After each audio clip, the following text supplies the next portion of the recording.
Olá, alunos, tudo bem? Professor Tiago aqui. Hoje trabalhando com ciências, isso mesmo. Hoje é focado principalmente nos alunos de sexto ano e do sétimo ano que tiveram problemas com o conteúdo de ciências no ano de 2020 devido à pandemia do coronavírus, ok? Antes de começar, eu vou pedir o seu like, né? Comente depois ali deixando uma pergunta, uma indicação. Se possível, aí, compartilhe esse vídeo. Nos dê essa honra aí de se inscrevendo no nosso canal. Ativa o sininho aí para que você tenha sempre notificações de novos vídeos que estão sempre entrando. Beleza? Partiu, vamos para o conteúdo aqui que é domínios morfoclimáticos brasileiros. Olha só que beleza. Mas o que vai ser, ou o que são esses domínios morfoclimáticos? Então, morfologia do clima, né? Então, eles vão ser áreas geográficas nas quais predominam certas características, ou seja, vão ser áreas ali em que vão ter destacado algumas coisas, né, que vão predominar, que vão ter preponderante algumas coisas, tipo o clima, né, se é quente e úmido, né, se é quente e seco, né, se ele é um clima mais ameno, né, o relevo, se vai ter planície, se vai ter planalto, se vai ter montanha, a hidrografia, se vão ter muitos rios, poucos rios, como são esses rios, a vegetação, que tipo de plantas que estão presentes ali, e o solo, que tipo de solo que está presente. É um solo de terra roxa, um solo árido, né, arenoso, como é que vai ser isso aí? E é isso que a gente vai abordar. Esses domínios que vão englobar todos esses pontos, né, para serem estudados. Quando você vai falar desses domínios, você tem que falar necessariamente de biomas. O que vai ser um bioma? O bioma ele vai ser o conjunto de vida vegetal e animal, né, constituído pelo agrupamento de tipos de vegetações que são próximos, né? Então, você vai ter ali, nesse conjunto de vida vegetal e animal, você vai ter um grupo de vegetação ali, tipos de plantas, que vão ser próximas, vão ser parecidas umas das outras. E que você vai poder identificar isso aí numa determinada região, né? E que você vai levar em conta a geologia, ou seja, como que é a formação, né, geológica, né, daquela região, como que você vai levar em conta os aspectos de relevo, beleza?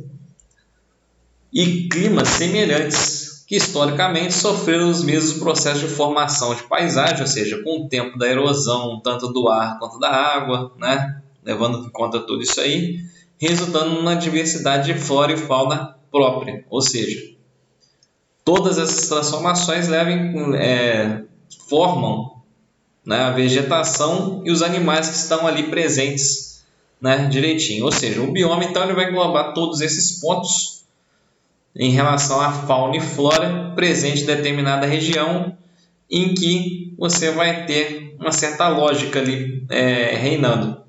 Então, se você tem ali, por exemplo, uma floresta tropical, você vai ter tipos de árvores bem determinadas e tipos de animais que habitam aquela região. Ok? Só para você poder ter uma ideia de como que funciona um bioma. E esses biomas eles são fundamentais ali para você poder relacionar com os domínios, né? No nosso Brasil aqui, a gente vai ter esses tipos de domínios, levando em conta os biomas presentes. Você vai ter o domínio de cerrado, o domínio de mares de morros, o domínio das caatingas, né? domínio das araucárias, das pradarias, domínio amazônico, e você vai ter faixas de transição, beleza? Começando aqui pelo domínio dos cerrados. Então aqui, ó, o nome cerrado, né? Se você pegar pelo espanhol ali, cerrado vai ser curto, né? É porque o tipo de vegetação é baixa. Beleza? Você vai ter um tipo de vegetação baixa ali, ó. Gramíneas mais altas, árvores retorcidas, mais curtas, né? E ele vai estar localizado principalmente na faixa central do Brasil, predomínio dos chapadões, né? Chapada Diamantina, Chapada dos Veadeiros, vegetação predominante do cerrado, né? O bioma predominante ali vai ser a savana, beleza? Né? Savana em que você vai ter ali animais presentes ali nesse tipo de região que vão aproveitar muito bem a vegetação ali.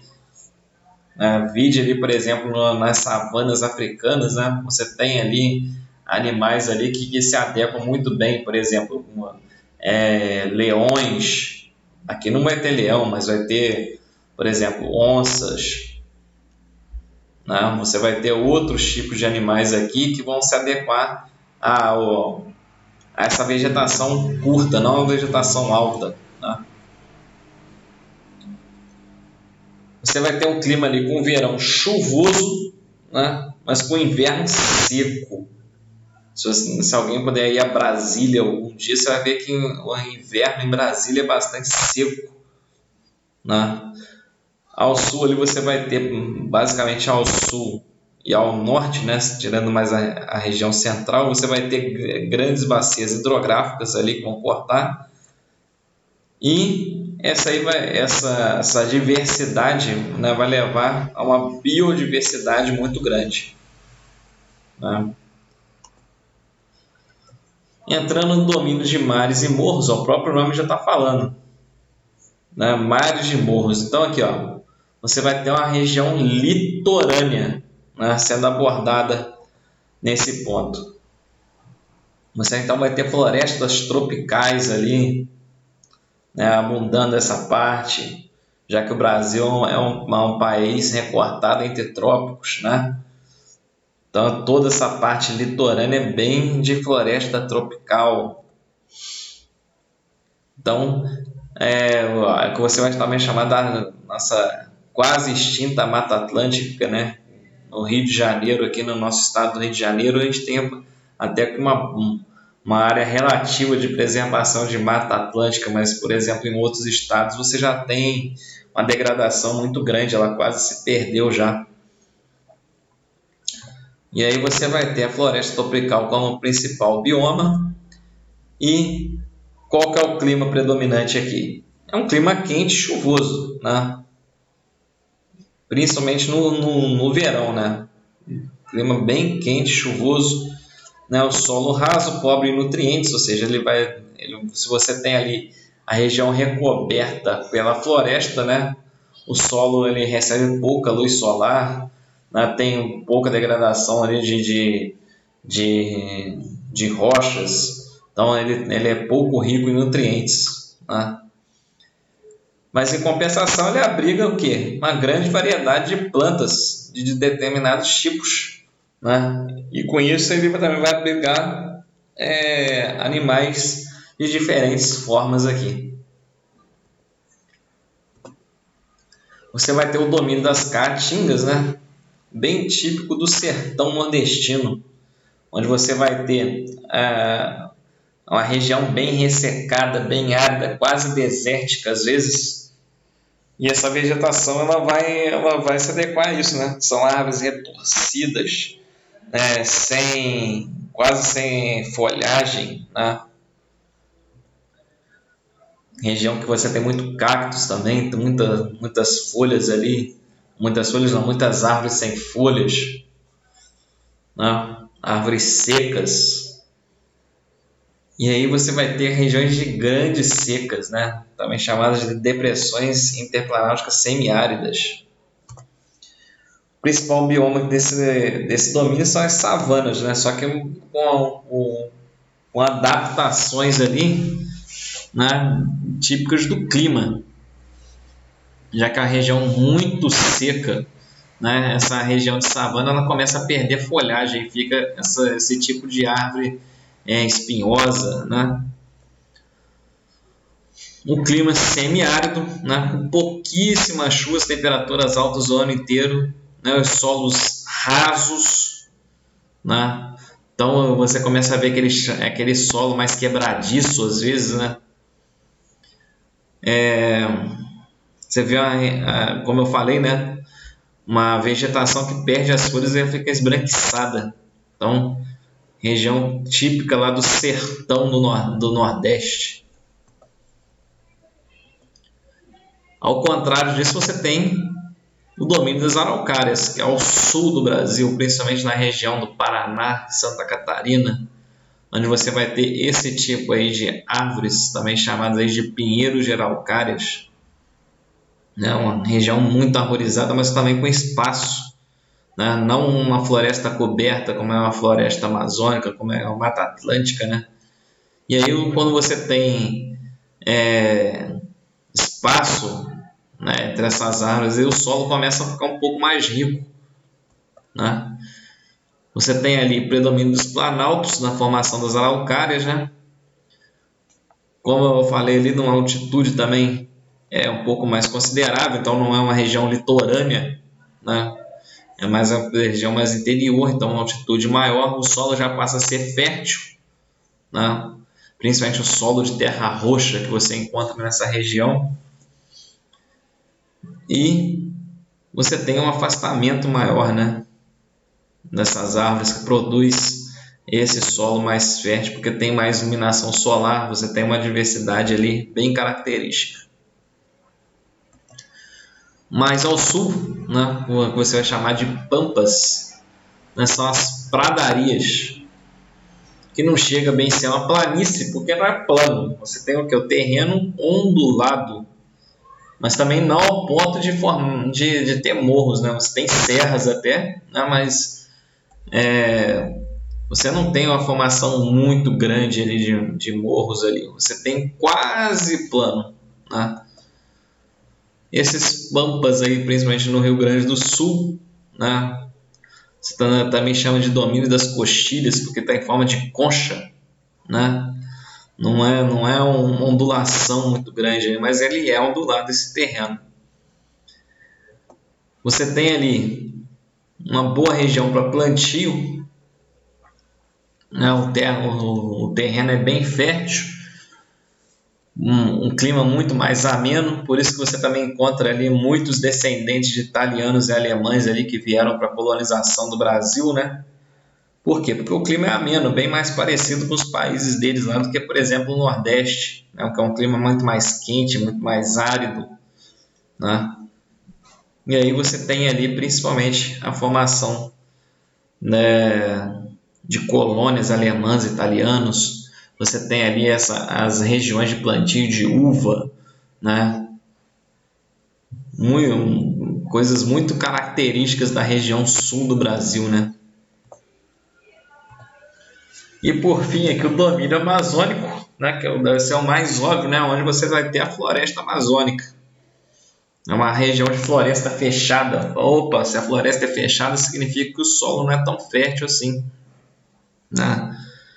Você vai ter ali a floresta equatorial, né? Que é uma floresta fechada com um clima muito úmido, muito quente durante todo o ano, né? Situada aí na região norte do Brasil, regiões de terras mais baixas. Você vai ter a planície do Rio Amazonas, né, principalmente. Você vai ter ali como bioma, como eu falei, a floresta tropical, né, chamada de floresta amazônica, também, né, a floresta equatorial. Você vai ter o clima marcado por calor intenso e chuvas abundantes, né, quente e úmido, né, que o pessoal de Manaus costuma brincar que eles marcam Eles marcam o compromisso antes ou depois da chuva, de tão regular que é o período de chuvas lá nessa região. Você vai ter uma floresta exuberante, né? Com grande diversidade de vida. Pois bem, você tem todos esses domínios aqui no Brasil e você vai ter também as faixas intermediárias, né? Chamadas de zonas de transição ou faixas de transição. Porque, por exemplo, você não tem ali, por exemplo, a floresta amazônica de um lado e a caatinga do outro lado. Não, você vai ter uma transformação desse ambiente até chegar de um para o outro. Essa área de transformação do ambiente de um para o outro é que você vai ter a sua zona de transição. Por exemplo, a Mata dos Cocais, o Agreste nordestino, né? O Pantanal. Então, todas essas regiões ali, elas são áreas de transição entre um tipo de domínio e outro tipo de domínio. Beleza? Mas não importa em qual domínio que você esteja, se você vai ter isso aqui, ó, os impactos ambientais. Isso, onde o homem vai agir, vai ter impacto ambiental. Então, o que são esses impactos? São alterações que o ser humano promove no meio ambiente. Eles vão poder ser positivos ou negativos. Um impacto positivo é quando, por exemplo, ele leva uma ação que vai proteger uma determinada espécie de extinção. Um impacto negativo é quando você leva essa espécie à extinção. Ok? Eu vou destacar alguns aspectos negativos para vocês aqui. Ó. O primeiro, a redução da biodiversidade. Como eu dei o exemplo antes ali, se você coloca espécies em extinção, se você reduz essa biodiversidade, seja por caça, né, seja por degradação do meio ambiente ali, isso tem um impacto negativo no meio ambiente. Ok? A contaminação da água, do ar, da fauna e da flora. Contaminação da água, né? Quando você polui a água direta ou indiretamente. Mesma coisa com o ar, com queima de combustíveis fósseis que leva à produção de mais gás carbônico, né? Outros gases nocivos ao ser humano e aos outros animais e plantas. Quando você joga lixo, né? Por exemplo, na floresta ou em outro tipo de ambiente, você contamina, né, as plantas daquela região. E o animal que se alimenta daquela planta contaminada, ele também fica contaminado. Né? Então você tem ali todo tipo de combinação de contaminação presente. Tá? Erosão do solo. Né? Quando você tem degradação do solo devido a plantio, devido a escavação, né? Isso tudo aí prejudica o nosso meio ambiente. Alterações climáticas, geralmente elas vêm pela combinação desses outros fatores. Né? Quando você reduz a biodiversidade, você contamina a água e o ar. Quando você tem erosão do solo, isso gera alterações climáticas. Principalmente ali, quando você tem ali regiões onde que deveria estar chovendo com uma seca prolongada.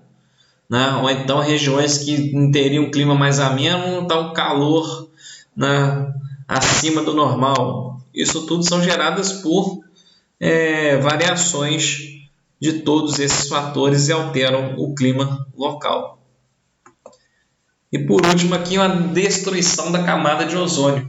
A camada de ozônio, ela promove o efeito estufa.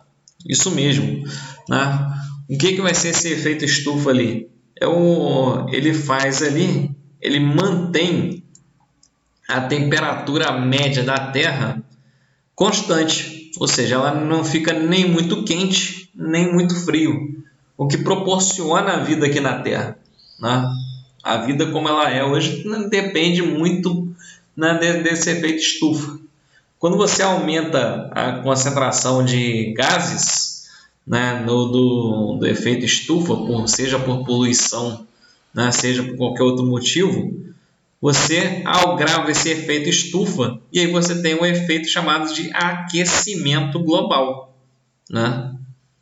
Então, o aquecimento global é a agravação do efeito estufa. O efeito estufa ele tem que ocorrer, senão não existe vida como a gente conhece na Terra hoje. Porém, quando você aumenta esse efeito ali, você tem o chamado aquecimento global. Quando você lança na atmosfera outros tipos de gases ali que reagem com o ozônio, você vai ter destruição dessa camada de ozônio. Isso é totalmente nocivo, por quê? Porque ele aumenta a temperatura da Terra em alguns pontos e diminui nos outros, né? E você deixa de ter o filtro, né? Você deixa de ter um filtro ali para os raios solares. Ou seja, você vai ter regiões ali de irradiação ali onde é mais propício, né? Você receber diretamente, né, raios prejudiciais, por exemplo, raio ultravioleta A e B, ok? Totalmente nocivo ao ser humano. Beleza, galerinha? Então, espero que vocês tenham gostado aí do vídeo de hoje. Se você gostou, deixa aí o seu like, compartilhe o vídeo aí, deixa um comentário com perguntas, com indicações para os próximos vídeos, beleza? Se possível aí, compartilhe esse vídeo, se inscreva no nosso canal, ative o sininho para que você tenha notificações de novos vídeos. Eu agradeço a todos aí que assistiram até agora, um abração, fiquem com Deus e até o próximo vídeo. Tchau, tchau.